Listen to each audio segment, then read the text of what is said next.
Allah menciptakan kita untuk dimatikan. Allah menghidupkan kita untuk dimatikan. Allah juga menciptakan kita hanya untuk beribadah kepada Allah Subhanahu wa ta'ala. Assalamualaikum warahmatullahi wabarakatuh. Alhamdulillah, salatu wassalamu ala Rasulillah wa ala alihi wa ashabihi wa mawala. Ashhadu an la ilaha illallah wahdahu la syarika lah wa ashhadu anna Muhammadan abduhu wa rasuluh la nabiyya ba'dah. Allahumma salli ala sayyidina Muhammad wa ala alihi wa ashabihi ajma'in. Qaddimu a'malakum lidaril akhirah tajidu indaha fawza wan najah. Qala ta'ala fil Qur'anil Karim, a'udzu billahi minasy syaithanir rajim. Bismillahirrahmanirrahim. Inna salati wa nusuki wa mahyaya wa mamati lillahi rabbil alamin. Sadaqallahul azim. Hadirin kaum muslimin muslimat, Bapak Ibu sekalian, sidang jamaah subuh yang insyaallah dimuliakan oleh Allah Subhanahu wa ta'ala. Pertama-tama, seluruh untayan puji beserta syukur kita serahkan kepada Allah Subhanahu wa ta'ala, yang mana Allah masih memberikan kepada kita dua di antara nikmat yang paling besar, yaitu nikmat iman, nikmat Islam, dan juga Allah memberikan kepada kita nikmat sehat badan, sehat pikiran, sehingga dengan nikmat tersebut kita dapat melaksanakan perintah Allah Subhanahu wa ta'ala. Dan juga dengan berkah kudrah dan iradah Allah lah, pada subuh yang berbahagia ini Allah mempertemukan kita di rumah Allah yang sangat mulia ini. Selanjutnya, rahmah dan sejahtera senantiasa selalu kita memohon kepada Allah Subhanahu wa ta'ala agar senantiasa Allah limpahkan kepada junjungan alam, Khatamul Anbiya, panutan seluruh umat di dunia ini. Beliau tidak lain dan tidak bukan Nabi Muhammad Rasulullah sallallahu alaihi wasallam, dan juga kepada keluarga, sahabat beliau sekalian, kepada para tabi'in, dan tabi'in, ulama mutaqaddimin, ulama mutaakhirin, ulama mu'tabar, yang masih diberikan kesempatan kesehatan oleh Allah Subhanahu wa ta'ala untuk dapat membimbing kita umat manusia untuk kembali kepada jalan Allah Subhanahu wa ta'ala, sembari kita menunggu kapan datangnya ajal akan menjemput kita. Hadirin Bapak Ibu dan insyaallah dimuliakan oleh Allah Subhanahu wa ta'ala, penghormatan kami kepada yang mulia guru kita bersama Abah selaku imam Masjid Al-Mabrur yang insyaallah dimuliakan oleh Allah Subhanahu wa ta'ala, dan juga para guru-guru kami, alim ulama, tokoh masyarakat, cerdik pandai, bapak-bapak dan ibu-ibu yang insyaallah tidak kami sebutkan namanya satu persatu, tetapi tidak mengurangi rasa ta'zim kami pada subuh yang berbahagia ini. Alhamdulillah, dengan izin Allah Subhanahu wa Ta'ala, pada subuh yang berbahagia ini kami diberikan kesempatan, sebuah kemuliaan untuk dapat berdiri sejenak di hadapan guru-guru kami, orang-orang tua kami, sembari kita beriktikaf di rumah Allah yang sangat mulia ini. Mudah-mudahan apa yang kami sampaikan sebagai ulang kaji kepada kita semua, mudah-mudahan kita semua diberi barakah oleh Allah Subhanahu wa Ta'ala.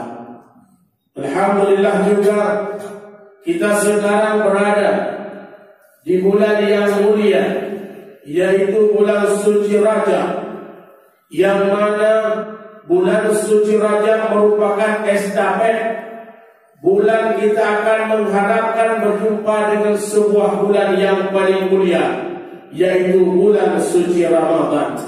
Namun sebelum itu Allah menitipkan dua bulan yang suci juga, bulan suci Rajab dan bulan suci Sya'ban. Ini merupakan sebuah kemenangan bagi kita. Mudah-mudahan kita semua yang berada di sini di awal-awal Rajab hingga berakhir berganti dengan Sya'ban, dan juga mudah-mudahan kita yang berada di sini semua dapat berjumpa dengan bulan yang paling mulia, yaitu bulan suci Ramadan, dan dapat melaksanakan sebuah perintah Allah Subhanahu wa Ta'ala di bulan suci Ramadan tersebut.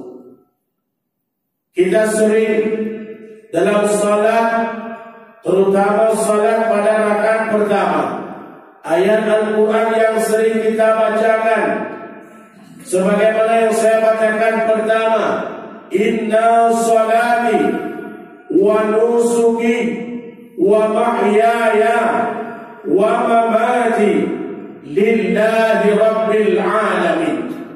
Sesungguhnya salatku,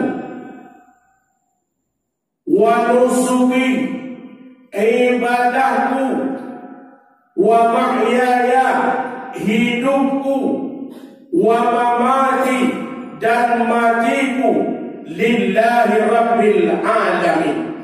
Semuanya kita serahkan kepada Allah Subhanahu wa Ta'ala. Itu merupakan ungkapan penyerahan diri kita selaku kita hamba Allah yang paling lemah diciptakan di atas permukaan dunia ini. Walaupun di antara ciptaan Allah, manusia merupakan makhluk yang paling sempurna secara zahir, namun manusia dikategorikan makhluk yang paling lemah. Kenapa dikatakan manusia makhluk yang paling lemah? Hanya manusia, satu di antara ciptaan Allah Subhanahu wa Ta'ala, yang pada akhirnya kita semua di sini akan kembali kepada Allah Subhanahu wa Ta'ala. Allah menciptakan kita untuk dimatikan. Allah menghidupkan kita untuk dimatikan. Allah juga menciptakan kita hanya untuk beribadah kepada Allah Subhanahu wa Ta'ala, agar kita jangan bosan hidup di dunia ini. Allah Subhanahu wa Ta'ala memberikan kepada kita hiburan. Allah Subhanahu wa Ta'ala memberikan kepada kita mainan, agar kita tidak bosan hidup di atas permukaan dunia ini, yang tujuan Allah katakan hanyalah untuk beribadah. Apa hiburan yang Allah berikan? Apa mainan yang Allah berikan? Hiburan yang Allah berikan adalah istri kita. Hiburan yang Allah berikan adalah suami kita. Sedangkan mainan yang Allah berikan kepada kita adalah anak-anak kita, yang itu merupakan titipan Allah Subhanahu wa Ta'ala. Nanti suatu saat di hari yaumil qiyamah, di saat kita dibangkitkan oleh Allah Subhanahu wa Ta'ala, anak tersebut, istri tersebut, mainan dan hiburan tersebut harus kita pertanggungjawabkan di mahkamah Allah Subhanahu wa Ta'ala. Karena kita selaku pemimpin, paling rendah kita sekarang menjadi pemimpin rumah tangga. Apabila kita punya rumah tangga, bagi seorang pemuda yang belum punya rumah tangga, maka pemimpin bagi dirinya sendiri, yang semuanya itu kita akan dimintakan pertanggungjawaban. Umur kita, rezeki kita, kesehatan kita, semua yang Allah berikan, anak, cucu, istri kita, semua itu akan diminta pertanggungjawaban kita. Dan itu semua akan menjauhkan kita daripada syurga Allah Subhanahu wa Ta'ala. Manusia, makhluk yang paling cepat diberi lupa oleh Allah Subhanahu wa Ta'ala. Begitu Allah titipkan mainan, begitu Allah titipkan hiburan kepada kita, sama seperti anak-anak di rumah. Nah, anak di rumah tak ada mainan, baik mainan motor remote maupun mainan masakan bagi anak itu, maka anak tersebut akan lupa dengan kehidupan lainnya. Anak dengan tua, untuk payung tua, untuk belajar tua, untuk jaga tua, apalagi untuk melaksanakan ibadah perintah Allah Subhanahu wa Ta'ala. Akal pikiran kita manusia sama seperti anak-anak. Begitu Allah titipkan istri kepada kita, kita jauh kepada Allah Subhanahu wa Ta'ala. Dan begitu juga Allah menitipkan anak-anak kepada kita, kita juga akan jauh kepada Allah Subhanahu wa Ta'ala. Namun pada saatnya Allah mengambil titipan kita, Allah mencabut hiburan kita, Allah mencabut mainan kita, kita akan berontak. Sama seperti anak-anak sedang enak-enaknya bermain, sedang enak-enaknya bermain, kita ambil mainan, anak-anak tersebut juga akan menangis. Kita juga demikian. Begitu Allah memanggil mencabut nyawa istri kita, begitu Allah mencabut nyawa anak kita, kita akan berontak kepada Allah Subhanahu wa Ta'ala. Bahkan kita rela mengucapkan Allah itu tidak adil. Sejauh mana di saat kita mengatakan Allah tidak adil, sejauh mana kita telah berlaku adil kepada Allah Subhanahu wa Ta'ala? Padahal Allah menciptakan kita, wa ma khalaqtul jinna wal insa illa liya'budun. Tidak lain, aku ciptakan jin dan manusia hanya untuk beribadah kepadaku. Kenapa Allah mengatakan jin dan manusia? Padahal sangat banyak ciptaan Allah, malaikat ciptaan Allah, binatang ciptaan Allah, tumbuh-tumbuhan ciptaan Allah. Kenapa harus terkait kepada manusia dan jin? Karena manusia dan jin lebih berpotensi ingkar kepada Allah Subhanahu wa Ta'ala. Manusia banyak yang ingkar kepada Allah, manusia banyak yang lupa kepada Allah Subhanahu wa Ta'ala. Kapan manusia akan kembali teringat kepada Allah? Apabila nyawa telah berada di gharqah, kerongkongan, kita berontak, ternyata masa untuk kita hidup di dunia ini telah berakhir. Dan kita memohon kepada Allah, Rabbana absarna wa sami'na. Ya Allah, kami sudah melihat azab-Mu di depan mata kami, dan kami telah mendengar azab-Mu di telinga kami. Farji'na ya Allah, na'mal salihan, inna muqinun. Kembalikan ya Allah kami sebentar saja ke dunia ini. Kami ingin beribadah, kami ingin bersedekah, kami ingin melaksanakan semua amal ibadah di atas permukaan dunia ini. Kami ya Allah, sebentar saja. Itu Inna mungkinun, kami yakin seyakinnya ya Allah. Tetapi masa itu tidak akan kembali. Karena Allah mengatakan Iza ja'alalu la yastakhiruna sa'atau wa la yastaqdimun. Apabila telah sampai ajal seseorang manusia, Allah Subhanahu wa ta'ala tidak akan mempercepat walaupun satu saat, dan tidak akan memperlambat walaupun satu saat. Fi burujin musayyadah. Seandainya kamu masuk kepada peti besi yang paling kokoh sekalipun, malaikatul maut akan datang ke sana. Maka kita yang masih diberi kehidupan, kita yang masih diberikan kesempatan, kita yang masih diberikan umur panjang oleh Allah Subhanahu wa ta'ala, mari sama-sama kita memperbanyakkan amal ibadah, berubudiyah kepada Allah Subhanahu wa ta'ala. Karena hidup ini hanya menunggu mati. Kita merontak kepada Allah, bahkan sampai kita mengatakan dari Allah tidak adil.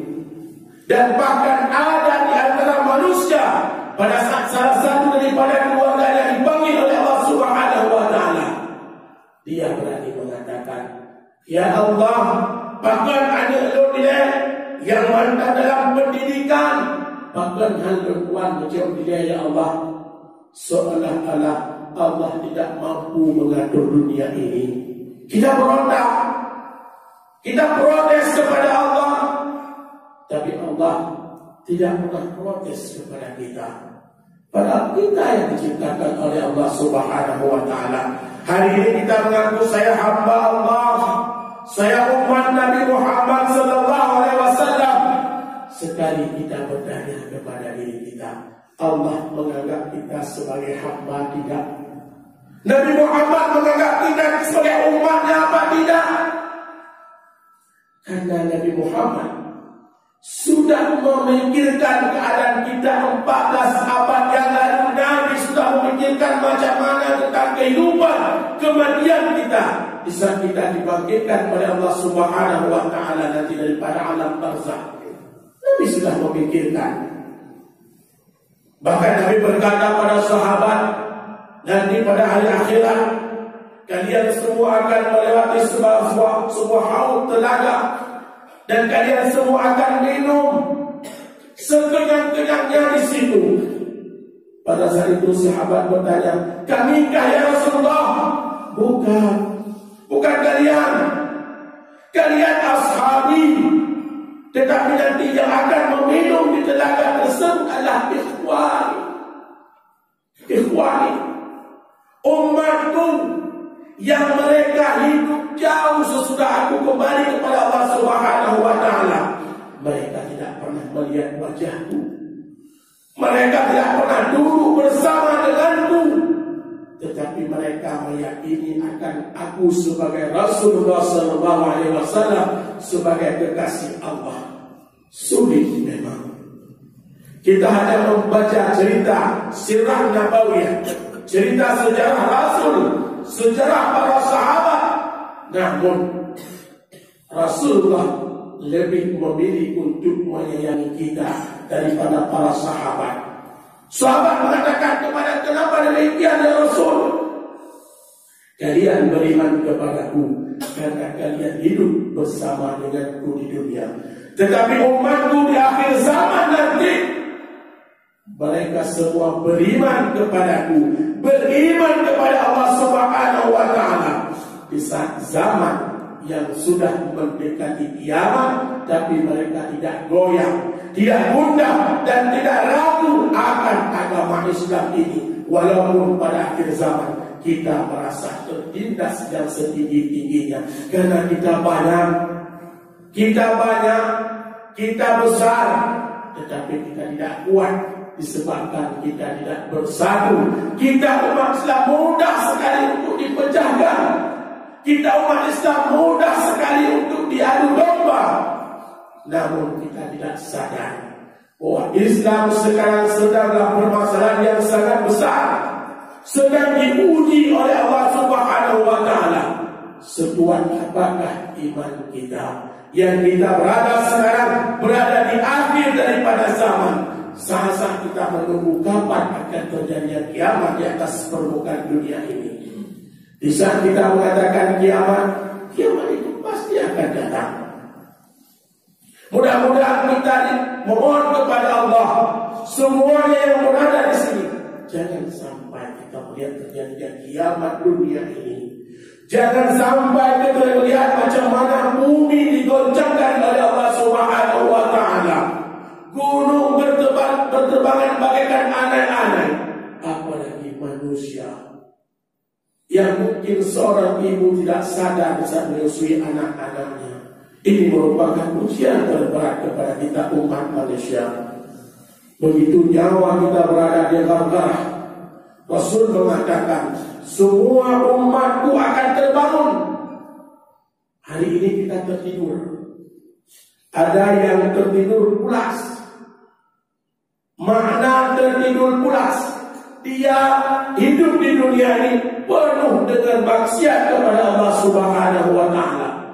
Ada yang hidupnya kadang-kadang punya istilah bahasa Aceh, serius pak. Ibadat dia laksanakan, maksiat juga dia kerjakan. Begitu nyawa berada di gargara, maka dia akan mohon kepada Allah Subhanahu wa Ta'ala untuk dapat kembali kepada dunia ini. Tujuannya hanya satu, ya Allah, kami ingin beribadah, kami ingin bersedekah, kami ingin memperbanyak amal. Hari ini Engkau titipkan harta kepada kami, hari ini Engkau titipkan jabatan kepada kami, tetapi kami tidak sempat melaksanakan perintah-Mu, ya Allah. Tidak sempat melaksanakan sebuah kewajiban yang Engkau berikan. Kami ingkar kepada-Mu, ya Allah. Padahal apabila kita dititipkan harta, dititipkan jabatan, kita digolong kepada umat yang terbaik. Karena umat terbaik, kata Rasulullah, ta'muruna bil ma'ruf wa tanha 'anil munkar. Melaksanakan perbuatan ma'ruf dan menjauhkan dari perbuatan munkar. Hari ini kita diberikan kekuatan untuk membuat sebuah aturan yang berpihak kepada agama Allah. Tidak harus kita dengan melaksanakan demonstrasi yang besar, tidak harus kita melaksanakan untuk berantem, tapi hari ini untuk merubah sebuah pembangunan agama Islam di Aceh hanya dengan sebuah tanda tangan, hanya selembar kertas, insya Allah saya Islam akan berjalan di Aceh yang kita muliakan hari ini. Kenapa tidak? Karena banyak kepentingan yang terjadi dan mereka semua lupa akan kepentingan dengan Allah Subhanahu wa Ta'ala. Bahwa satu saat jabatan yang Allah berikan, umur yang Allah berikan, harta yang Allah berikan, anak yang Allah berikan, itu akan membuat kita lebih jauh kepada surga Allah Subhanahu wa Ta'ala dan akan membuat kita lebih lama